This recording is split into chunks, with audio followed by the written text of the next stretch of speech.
Tourism at saka ang smart farming, it's an emerging industry in the agricultural sector in the Philippines. Yes. So there's still plenty of opportunity for people to engage into farm tourism and farm production and high-value crop production. So we'd like to invite everyone, to take a look into it as a business.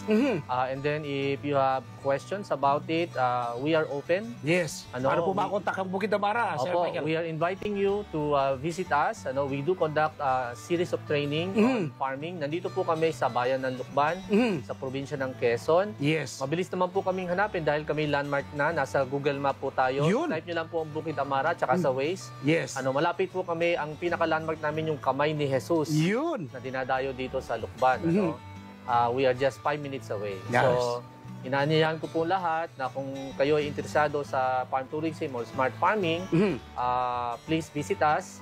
And would be happy to share to you what we know. Naku, ako na po magsasabi. Mag-enjoy po kayo, no? Pagpasok nyo po dito sa lugar, napakagaan. Pag ganun po, pagpasok mo magaan at maaluwalas kasi sariwa yung hangin ng yung malalanghap. Kayo po, kung nasa Metro Manila kayo, dumayo na po kayo dito sa Bukid Amara. So wag po kayong bibitiw. Sa amin pong pagbabalik, ituturo tayo ni Sir Michael dito po sa Bukid Amara Farm. Sa pagbabalik po ng masaganang buhay.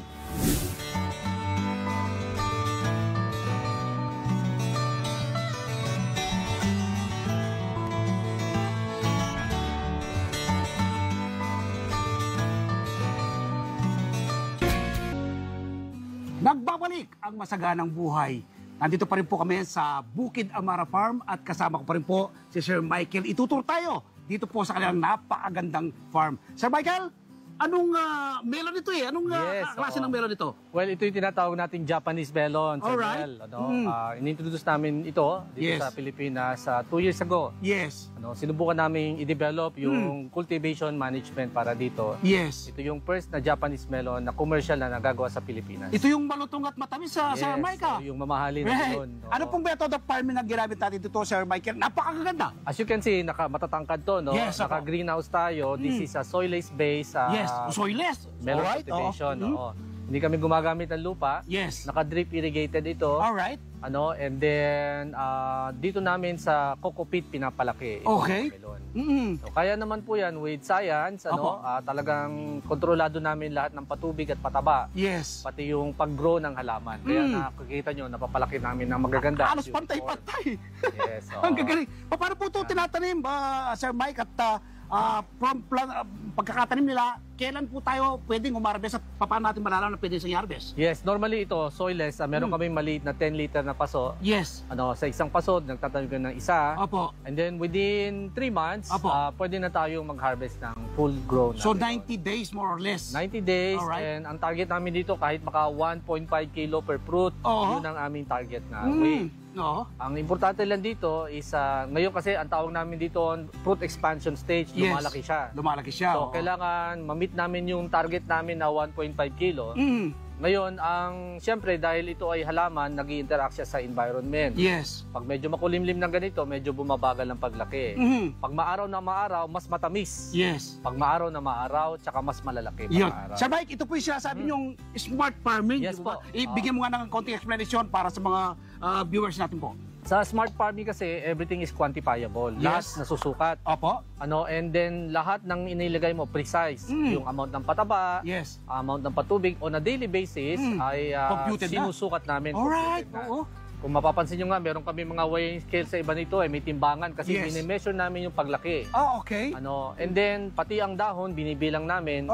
Tulad dito sa melon na ito, we are maintaining about 30 leaves lang. 25 to 30 leaves. Yes. Yun ay sapat na para mapalaki yung prutas. Okay. So, sa smart farming, binabalansin namin yung tinatawag nating manufacturing plant, yung dahon. Yes. Yung amount ng paggawa ng pagkain. Opo. Sa paglaki ng fruit load, yung bunga na paglalagyan ng pagkain. Yun. So, yun po lahat ay may science. Kailangan lang maintindihan ng farmer na talagang kaya namang i-control yung growth ng halaman. Yes. Ang tinuturo namin dito, nasa sa atin ang desisyon kung paano lalaki. Hindi yung papataba ka, bahala na po, mananalangin nila kung paano, kung aanib ako. Walang hula-hula. Ito walang hula-hula. Alam mo kung anong mangyayari. Oo, talagang pinipredict namin at napoforecast namin kung gaano ilalaki niya hanggang siya sa ilalaki, gano'ng katagal bago maani. Ayun, So, yun talaga. po smart farming. Yun, so, smart farming. Parang nabanggit mo rin kanina, Sir Michael, kahit na wala ka dito sa area ito, parang pwede kang magdilig ba? Parang ganito? Yes, we use the power of the cloud. Smart farming. Ito po via cellphone na nakokontrol namin kung yung irrigation nito, pati mismo yung pagpapataba kung gaano karami. Yes. Tapos dito mismo sa smart farming, Opo. dahil cloud-based kami, IoT, pag may problema yung system, magte-text sa akin. Okay, Talaga? sasabihin niya na, oy, kulang na ang pataba, oy, mataas na yung pH. Oo. Ganun, no? Nagte-text po sa akin yung, Monitor yung talaga siya, no? Opo, opo. Grabe. Ito pong ganito, ito pong laking yan.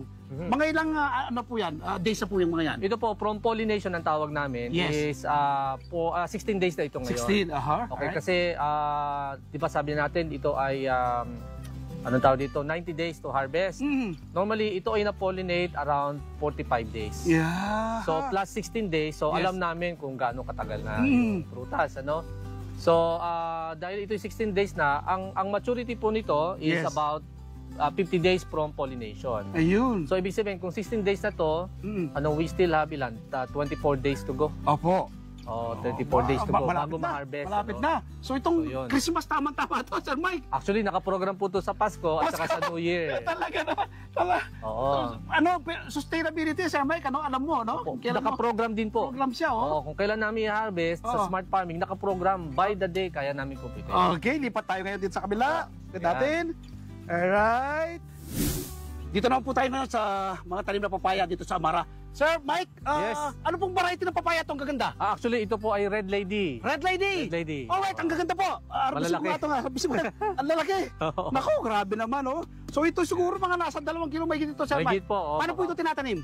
Well, ito po ay inuna sinidling muna namin. Yes. Pinalaki muna namin mga 2 feet. Alright. Bago namin nilipat dito. Hmm. And then, ideally, within the next 2 months, Yes. kailangan regular ang patubig Opo. para makabulas agad. Hmm. Pag nakakapit na yung ugat, Yes. sa dire-diretso na yan. Ayun. Tapos regularly, every month, nagpapataba lang kami. Yung papaya, Sir Mike, alam ko, hindi ayaw nito yung matubig. Correct po. Kaya maganda yung slope siya. Yes, Ano? oo, tama Okay, po. ilang pong buwan ba yan bibilangin bago pagka-harvest pag naitanim mo na? Pag naitanim po, parang ito bumunga sa amin ng mga 6 months to 8 6 months, 8 oo. months. So hanggat buhay po ito, namumunga na Dire-diretso. namumunga. Opo, dire-diretso po siya. Ang dami po nito. Oo. Sabi nyo kanina, 4 na bagyo ng pinagdaanan nito. Tama po, dumaan po sa 4 na bagyo to, talagang tinukuran na namin para hindi Kita nyo, Oo. naubos po yung dahon. Yes. Pero kaya heavy pa yung prutas. Pero ngayon, hopefully makarecover siya after the bagyo. Yes. Sir Mike, napakaganda sa mata nito. No? Yung isa sa mga health benefits nito, no? Yes So, po. magtanim din siya nito. Sir Mike, tingnan natin banda rito. Opo, Ito. yan. oo. Ito ay parang ibang variety. Red Lady rin Red po Lady ito. rin po. So, iba lang siya. Iba lang po ng shape ng bunga. Parang ito pahaba, ito pabilog naman. Correct po. Hanggang oo. dun. Yes po. Ang gaganda naman, talaga naman, oh. Yan. Red Lady po lahat yan. Oo, Red Lady. Okay, lipat tayo ngayon sa kabila. Okay, sige. Alright. Yan. Dito naman po tayo ngayon sa mga edible flowers, ano? Yes Dito po po. sa Amara. Apo. Sir Mike, ang gaganda po ng mga flower, talagang colorful, ano? Very bright. Saan po ito ginagamit? Ito po ay begonia, Okay. ang tawag dito. No? Ito yung isa sa mga in-introduce namin na edible flower Yes. for the Manila market. Sa kaalaman ng nakararami, marami po kasing pwedeng gamiting edible flower sa Yes. cuisine, Aha. sa mga restaurant tsaka mga hotel. Okay. So kaya 2 years ago, nag-try kaming mag-develop at mag-introduce ng iba't ibang klaseng edible. Paano po ito ina-harvest? Okay, so basically, ito po, ipipitasin nyo lang yung Sige, harvest bulaklak. na po tayo. Ayan, So ito lang. Okay? Opo, yan. Yan. So, Ganun lang po. bibisatin mo lang siya. Opo. Okay. Itong begonia na to, para tong kamyas, medyo maasim-asim. Oho. Kaya nagugusto nila. You see, ang ganda ng bright red Ang color ganda. niya Ang ganda. with the yellow center. Oo. So, at nagugustuhan po nila to pang pastries, pang decoration sa mga salad. Salad. Nahalo rin sa salad. Mamaya po makikita nyo kung paano natin gamitin sa floral spring roll namin. I-demo namin po sa inyo mamaya Yes. kung paano gamitin itong mga edible flower. Dito sa kabilang side ko naman, ibang variety po ito. Opo, magkakaiba pong binhi ito, Oo. magkakaibang variety. Meron tayong pink, ito. Okay, Pakita yung ko po pink. sa inyo Yan, yung yan, pink, yan, no? yan. Alright. So yan. So Okay. yan. Kaya pag nilagay nyo ito sa Oo. maganda ang dekorasyon. Meron din tayong white, tsaka ito meron din tayong mga angelonia.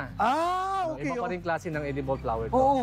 So sa collection namin, we have more than 10 crops Wow. na edible. Opo. Normally kasi sa mga farm, ang alam lang nilang edible flower, blue ternate. Yes. Yan ang common. Oo, yun ang common. Kaya nung nakita namin yun, sabi namin, teka, hindi lang naman yun sa aming pagkakaalam ang edible, marami Yes. pang iba. Oo. So kaya sinimulan namin 2 years ago na magsimulang mag-develop Yes. at mag-introduce ng mga iba't ibang edible Ito po ba flower. dito sa Pilipinas ito o galing sa ibang bansa yan? Galing po kalimitan sa ibang bansa, pero Oo. marami din tayong mga indigenous na species na Yes edible. po.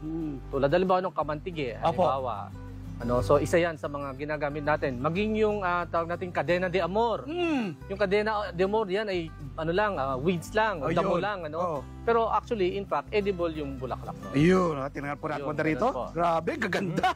Yes, ang sarap sa mata. Yeah. Okay, diba tayo dito? Ito po yung mga inarabas natin kaninang mga flower, ano? Tuturuan po tayo ngayon ni Chef Len na paggawa ng floral spring roll. Chef Len, sige nga po, paano po yung paggawa nito?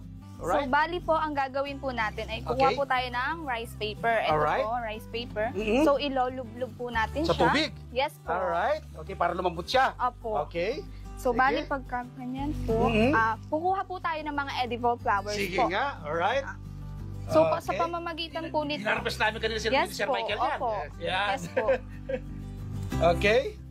Ilalagay natin po dito. Okay. Mm. Bali parang nagde-design lang po tayo. Ganon. Magiging design siya, Opo. no?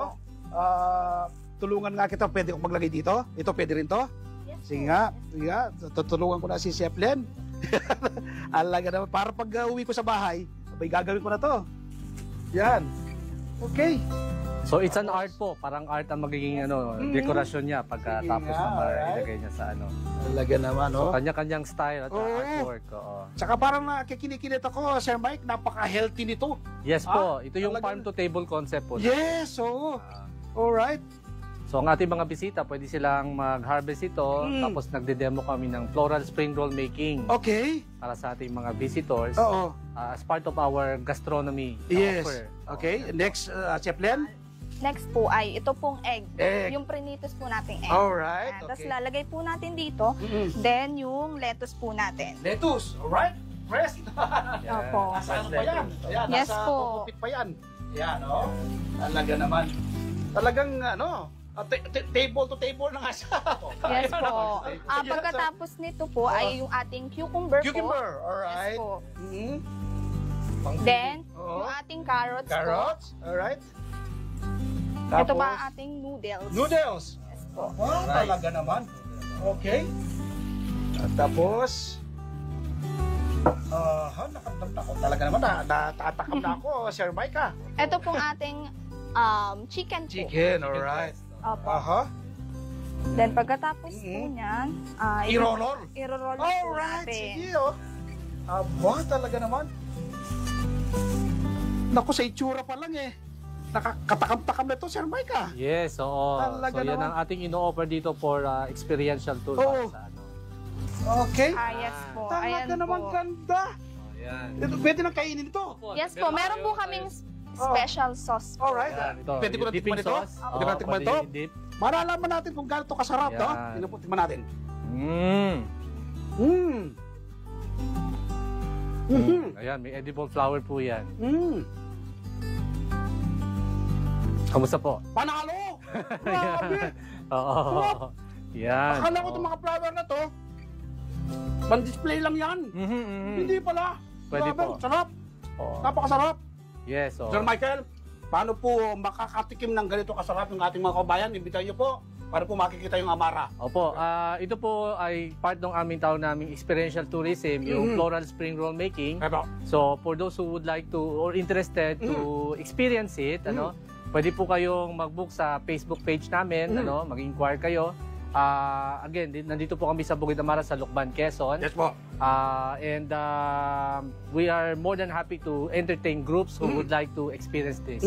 So sila po mismo mag-harvest ng edible flower Yes. and then tuturuan namin mag-floral spring roll. Yes, naku talaga naman, education. Sir Michael, pagdating namin dito, naparaming mga estudyante. Anong school po itong mga to? Sila po ay mga taga University of Rizal System, Alright. mga crop science major, At ang kaibigan natin professor nila ay hinikayat sila Yes. para makita yung farm tourism namin dito. So ito na po yung ginagamit, ito po ating Bukid Damara. Yes, oo. Yes, talaga. Kumusta naman po yung suporta ng gobyerno? Sir Michael, sa Opo. advocacy po ninyo? Yes, we are working very closely kasi in promoting farm tourism and Yes. and smart farming. Yes. We collaborate very closely with the Department of Tourism, Yes. with the Department of Agriculture, as well as the Department of Science and Technology. So sila po yung aming talagang mga partner dito. Yun, talaga naman po.